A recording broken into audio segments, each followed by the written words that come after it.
کہتے ہیں ایک بادشاہ کے پاس نہایت ہی عقلمند وزیر تھا۔ وہ وزیر اپنی عقلمندی اور دانش مندی کی وجہ سے پورے محل میں عزت کی نگاہ سے دیکھا جاتا تھا۔ بادشاہ اسے اپنی پلکوں پر بٹھا کر رکھتا تھا کیونکہ وہ بڑا ہی ذہین اور عقلمند تھا۔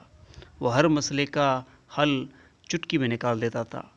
ایک دن بادشاہ شہر میں گھومنے کے ارادے سے نکلا اور وہاں پر بادشاہ کی نظر اپنے اس عقلمند وزیر کے بیٹے پر پڑی۔ وہ لڑکا کسی دکان کے سامنے کھڑا تھا۔ بادشاہ نے اسے اشارہ دیا اور اپنی طرف آنے کو کہا۔ لڑکا جوں ہی آیا، بادشاہ نے اپنے دونوں ہاتھ اپنی جیبوں میں ڈالے اور ایک ایک سکہ باہر نکالا۔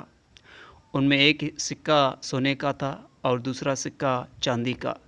بادشاہ نے دونوں سکے اپنے ایک ہاتھ پر رکھ کر اور اس لڑکے کے سامنے اپنا ہاتھ پھیلایا اور کہا کہ بیٹا، ان دو سکوں میں سے آپ کو جو بھی پسند آئے وہ آپ لے کے جاؤ۔ لڑکے نے تھوڑی دیر سوچا اور اس کے بعد اس نے چاندی کا سکہ اٹھایا اور چل دیا۔ ایسا ایک دن ہوا، 2 دن ہوا، 4 دن ہوا، ہر روز ہوتا رہا۔ ایک دن بادشاہ بیٹھا تھا اپنے موڈ میں اور اس کے جو عقلمند جو وزیر تھا اس کا، وہ حاضر ہوا۔ تو بادشاہ نے اس سے کہا کہ بھائی، تم تو بڑے عقلمند ہو لیکن تمہارا بیٹا بڑا بیوقوف ہے۔ تو اس وزیر نے کہا بادشاہ سلامت، آپ کو کیسے پتہ چلا؟ تو اس نے بادشاہ نے پورا قصہ سنایا۔ تو وزیر کو بڑا غصہ آیا کہ واقعی بیوقوف ہے کہ سونے کی اشرفی، سونے کا سکہ چھوڑ کر وہ چاندی کا سکہ لے گیا۔ وزیر شام کو جیسے ہی گھر گیا، اس نے اپنے بیٹے کو بلایا اور کہا کہ بیٹا، بادشاہ نے تمہارا امتحان لیا ہے اور تم اس میں فیل ہوئے ہو اور تمہیں بیوقوف سمجھا جا رہا ہے۔ بادشاہ اور دوسرے وزیر آج تم پر ہنس رہے تھے، تمہاری بیوقوفی پر، جس کی وجہ سے میرا سر نیچے ہو گیا، شرم سے جھک گیا میرا سر۔ اور تم بتاؤ کہ جب بادشاہ تمہارے سامنے سونے اور چاندی کا سکہ رکھتا ہے تو تم چاندی کا سکہ کیوں اٹھاتے ہو؟ تمہیں تو سونے کا سکہ اٹھانا چاہیے۔ لڑکا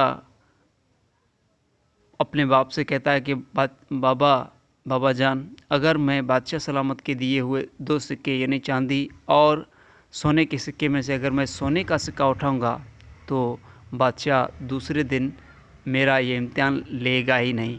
اسی لیے میں نے ہمیشہ چاندی کا سکہ اٹھایا تاکہ سکہ روزانہ مجھے ملتا ہی رہے۔ اور اتنے میں لڑکا اندر گیا، کمرے کے اندر سے ایک ڈبہ لے کے آیا جو کہ چاندی کے اشرفیوں سے بھرا ہوا تھا۔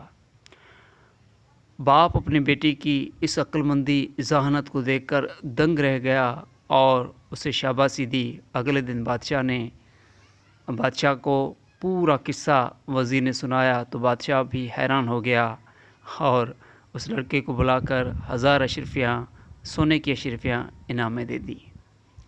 دوستو، یہ کہانی یہیں پر ختم ہوئی۔ کچھ لوگ ایسے ہوتے ہیں اس دنیا میں جو دکھاوا کرتے ہیں عقلمند ہونے کا، لیکن وہ حقیقت میں بیوقوف ہوتے ہیں اور ان کا دکھاوا انہیں لے ڈوبتا ہے۔ جبکہ کچھ لوگ بڑے عقلمند ہوتے ہیں لیکن وہ حرکت ہی ایسے کرتے ہیں، کام ایسے کرتے ہیں جو لوگوں کی سمجھ میں نہیں آتا اور لوگ انہیں بیوقوف سمجھتے ہیں۔